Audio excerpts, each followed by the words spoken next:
জামাতের আকীদার সমস্যা, তাহলে আমরা অমুক সেকুলার দলের সাথে ঐক্য করি।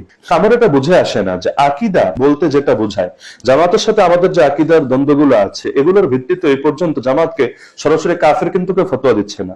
সর্বোচ্চ তারা বলতে চাচ্ছে যে গোমরা অথবা তাদের মধ্যে সমস্যা আছে ইত্যাদি। কিন্তু আমরা জানি কেউ যদি শরিয়া আইনে অবিশ্বাস করে, কেউ যদি ইসলাম বিরোধী কোনো আকীদা পোষণ করে অথবা ইসলামকে এক কোণঠাসা করে দিয়ে সে অন্য কোনো আদর্শের মাধ্যমে, যেটাকে নব্য জাহিলিয়াত বলে, সেই আদর্শের মাধ্যমে রাষ্ট্র পরিচালনার চেষ্টা করে, তাহলে সেটাও কি আকীদা না? এবং এই আকীদা কি এর চাইতে আরো জঘন্য না? যেখানে 19 আর 20 এর পার্থক্য আর যেখানে 0 আর 20 এর পার্থক্য, এই দুইটা তো কোশ্চেনকাল এক না। পৃথিবীতে কেউ আকীদার বাইরে না।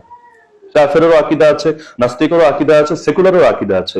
সেকুলারিজমটাই তো একটা আকীদা, জাতীয়তাবাদ এটা একটা আকীদা, গণতন্ত্র এটা একটা আকীদা। তো এখন দেখা যাচ্ছে যে আমরা নিজেদের ভেতরে ঐক্য না, আসন সমঝোতাও করতে রাজি না, কিন্তু আরেকজনের কাছে আমরা সব বর্গ দিয়ে দিতে রাজি। আল্লাহ মাফ করুন, এমন কথা আমাদের শুনতে হচ্ছে। আলেম বলছে আমার মাথার উপর যখন ওই নেত্রীর ছবি শোভা পাবে, ওই নেতার ছবি শোভা পাবে, তখন আপনারা প্রোগ্রামে আসতে বাধ্য হবেন। আজকে আমার মার্কার সাথে ওই মার্কা নাই, আমার গাছের মধ্যে ওই ফল ধরে নাই বলে আপনারা এখন খুব বেশি আসেন নাই।